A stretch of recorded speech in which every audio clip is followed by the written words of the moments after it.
Now we're gonna test claims. So if you notice my previous videos, I test claims when somebody says something about the population using percentages. I also test claims when somebody use mean about the population. In other words, when they claim something is typical in the population. Now I'm going to test claims when somebody says how things varies, how things are changing in the population. And that's what we're going to do now. We're going to be testing claims about the population variance or the standard deviation, population standard deviation. So sigma square or sigma. And you're going to follow a little bit of different set of steps than what I did the previous two problems. And the reason is the previous two problems, I was using something called p-value to make the decision to believe or not believe what somebody claims. Here, we're not going to use p-value. We're going to use something different, something called critical values. Okay, so I'm going to show you how you follow these steps when you're testing claims about how things are. Somebody has a claim about how things change in the population. Okay, so as we did in the previous problems, okay, let's follow these steps. But it says step number one, we're gonna write the claim mathematically. But to do that, you need to read careful the problem. And I suggest underline the claim so you translate from words into math.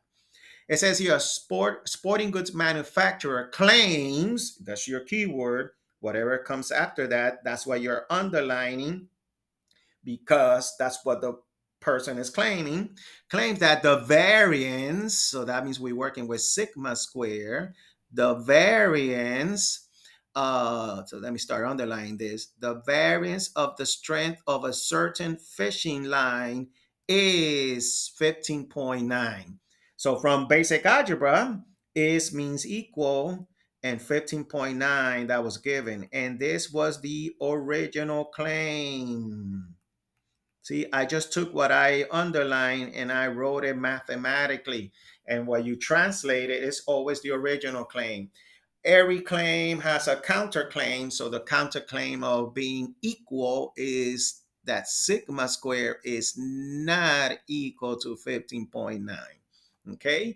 And here is my claim. I'm going to move this a little bit up.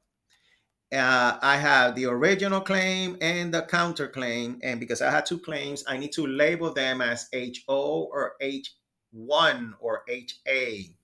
The claim with the equal one is always HO. The claim without the equal is H1 or HA. And look, I did step one. Step number two, look what it says. Specify the level significant alpha. How much is that variable? Let me see if I see that. Is there? Oh, I think I missed that information here.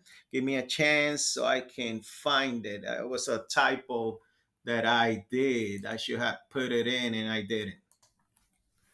So after I fixed the problem, because I was missing this part here, let me underline in blue. The alpha value, if you see before what I'm showing you now, I didn't have this alpha equal 0.05.